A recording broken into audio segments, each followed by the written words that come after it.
Hey, this is Antonio. Welcome back to my channel. Now, who's ready for some fighting words? In this video, I want to do a fight breakdown for Terence Crawford versus Errol the True Spence. And I'm saying it early before anybody starts to make a video saying I'm one-sided. We'll also be making a video for Errol Spence versus Terence Crawford. But this video is based on Terence Crawford and is geared toward Terence Crawford. So without further ado, let's jump into it. So let's just start with champion caliber fighter.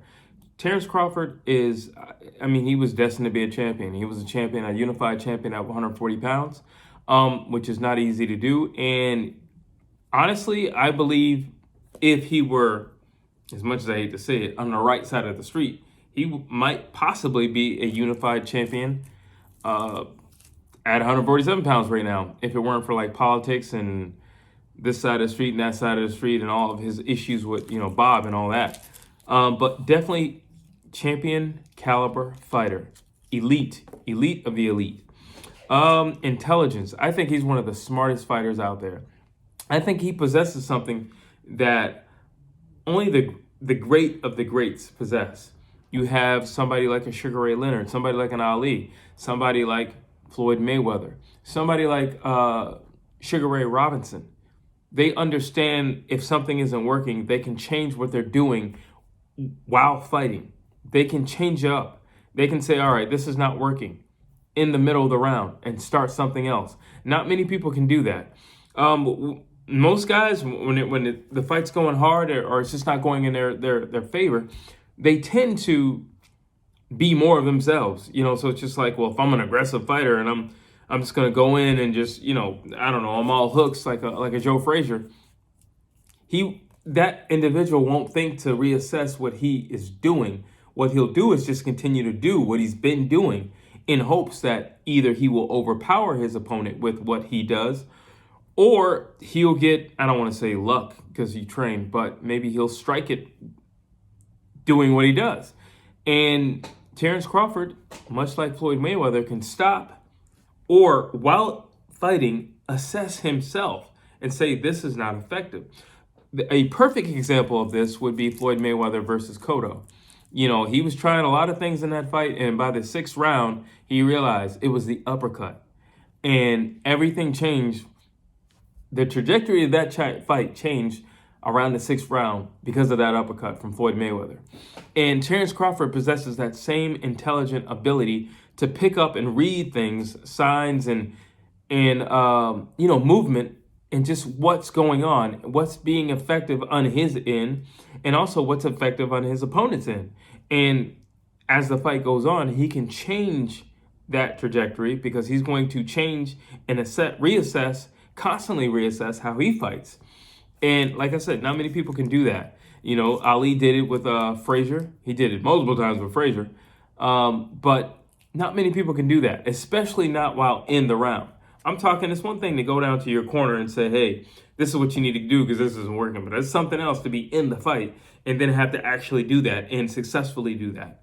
That's intelligence, people. Experience. I don't think I really need to go down this little rabbit hole. He was just a unified champion at 140 pounds. Now he's already got a strap and he's looking to unify. Like I said, quite frankly, if he would have been with the PBC, I believe he would have, I think he would have a lot more belts than he has now, right now. So I'm not saying that Errol would not have any belts, but I'm definitely saying Terence Bud Crawford would have more than one belt right now if he were with the PBC, as opposed to going with Bob Arum. Tactician. He is an excellent tactician. And let's just be honest. The company you keep, Terence Crawford is always around either Clarissa Shields, Andre Ward, Timothy Bradley, Shakur Stevenson. He's always around champions. He's always around champions. If he's not training like a champion, he's training champions and he's correcting champions. He hangs around Andre Ward. He's around these guys. And because he's around these guys, he's a great tactician because all of those guys are actually, and lady, are actually really great tacticians. Shakur Stevenson isn't known for his power punching, but he's an excellent boxer and tactician in the ring.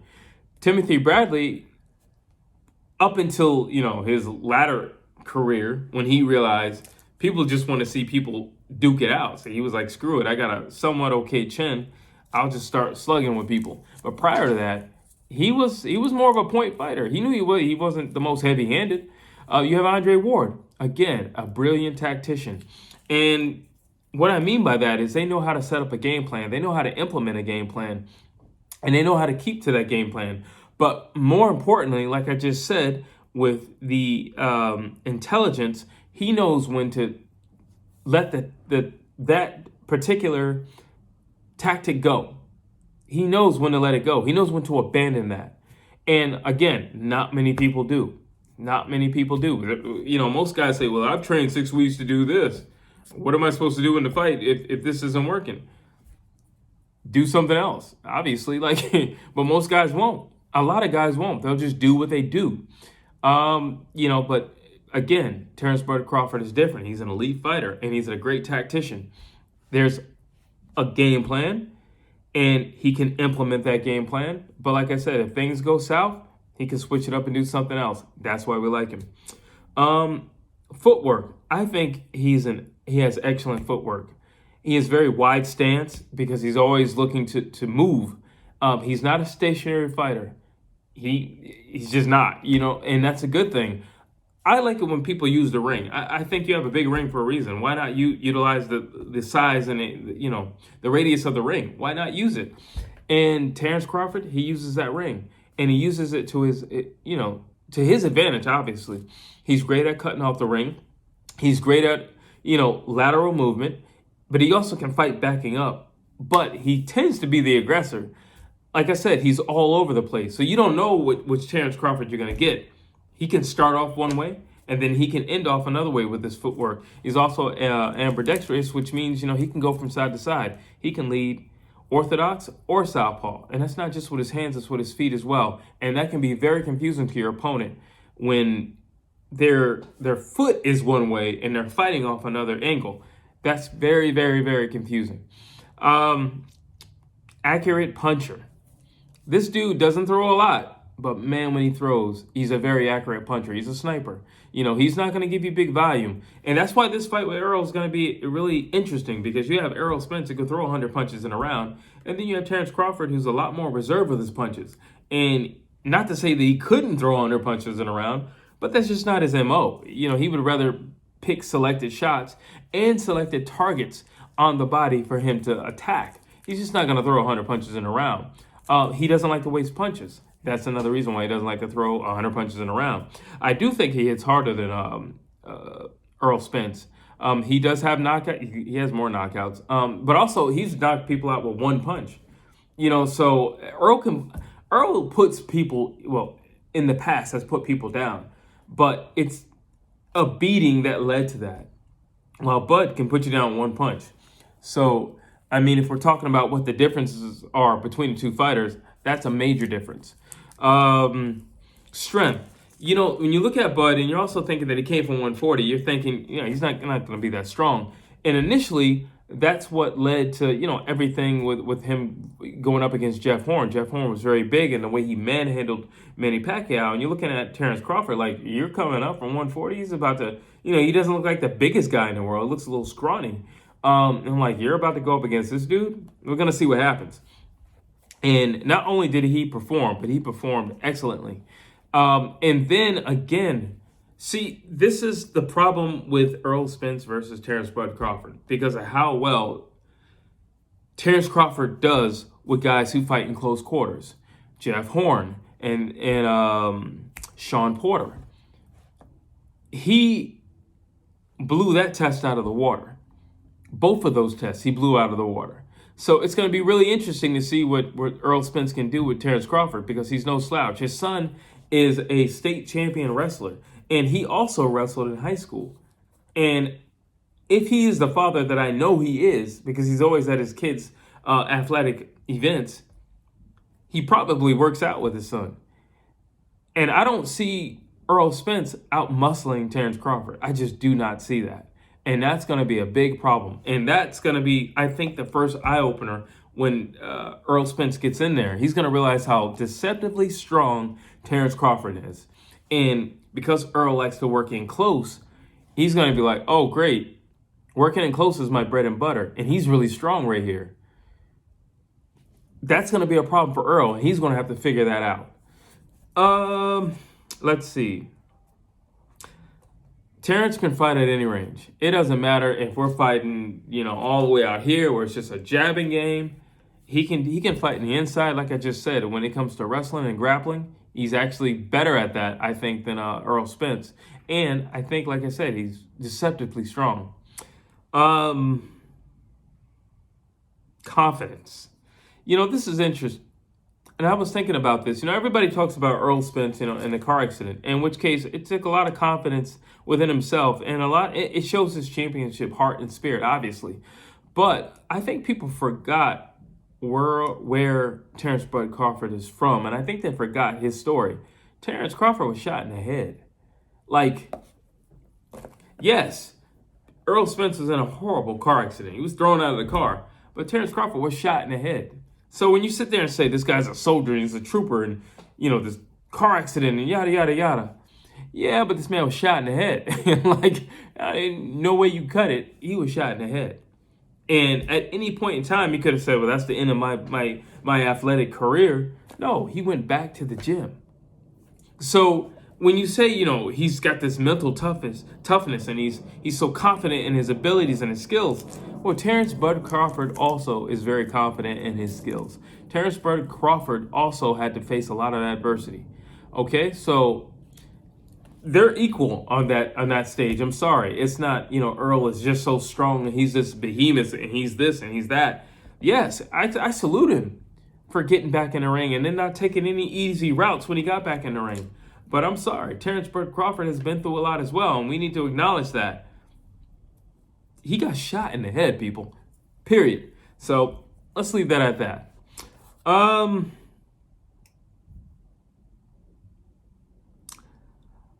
This is going to be an interesting fight because both guys are great body punchers. I think Errol Spence is a sustained, vicious body attack, like a swarm of bees. And then I think Terence Crawford is the guy who just takes select shots and he's like, one here, and then 2 rounds later, 3 here, 1 here. And it's just like, you think, okay, what is that doing? Oh, that's doing something. That's adding up. That's putting money in the bank. That's adding up. And trust me, at some point, he's going to cash out on those body shots. He's not going to, like I said, he's not Errol Spence. He's not going to throw 1,000 body shots. He's not going to throw 1,000 jabs. He's not going to throw 1,000 anything. But because he's dangerously accurate and because he hits hard and because, again, his IQ, and he can make you do things you probably weren't intended to do, but he can make you move or position you in certain ways that you didn't intend to be, he can get a better shot off because he had you in a position that he wanted you to get in order for you to be open to the shot. Again, intelligence, but those body shots add up and his punches hurt. Again, he can put you down 1 punch. And that's going to, again, be a problem for Earl because Earl's not putting people down 1 punch. And don't bring up Chris Algieri because Chris Algieri got back up. So, period. I'll leave that at that. Obviously is a great jab. I just think he's a very versatile fighter.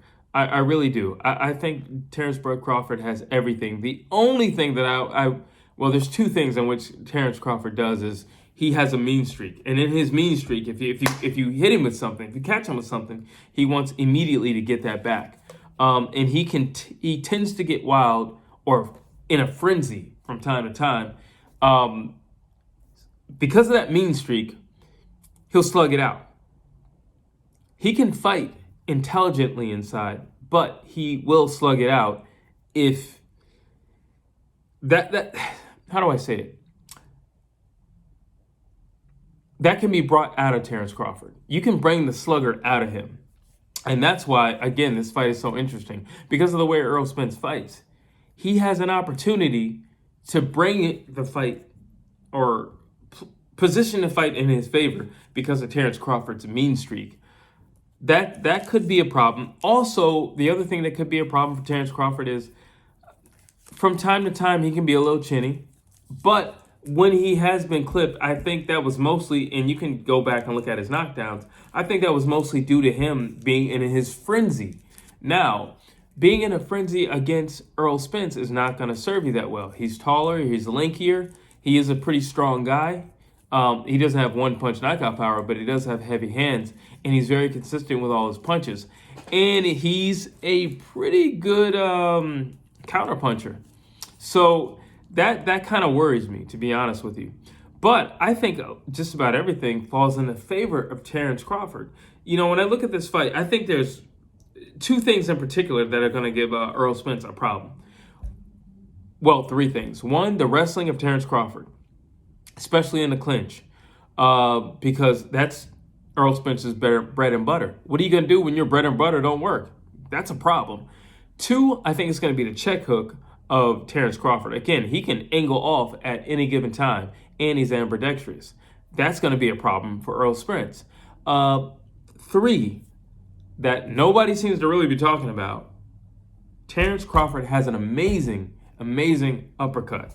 Again, Errol Spence likes to get down low and he likes to dig in. The problem with that is you're just wide open for some uppercuts if you're doing that. Because again, Terence Crawford can make the space. We all know he can make the space. I'd probably say he has the better footwork of the two guys. He can make the space. But not only that, he can reposition Errol Spence because I do believe he's stronger than him. Earl's not he's not the best wrestler or anything like that. He's not going to out-grapple anybody. Terence Crawford is a great wrestler, and he can out-grapple Errol Spence. And I will argue anybody with that.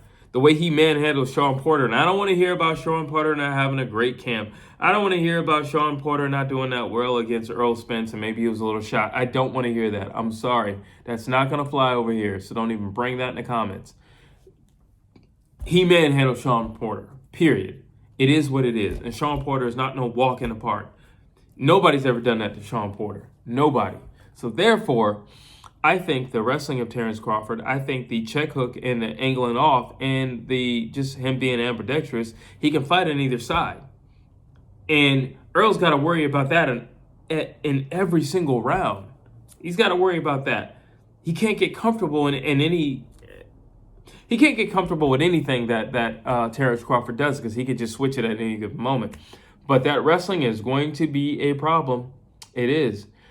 His arsenal is going to be a problem. How versatile he is going to be a problem because you say whatever you want. Errol Spence, I think, is a tremendous fighter. But the reality is, like I said in the beginning of the video, not all fighters know when to abandon the plan. Terence Crawford does. The question is, does Errol Spence know when to abandon the plan? But those are my thoughts. That's my fight breakdown for Terence Crawford versus Errol Spence Jr.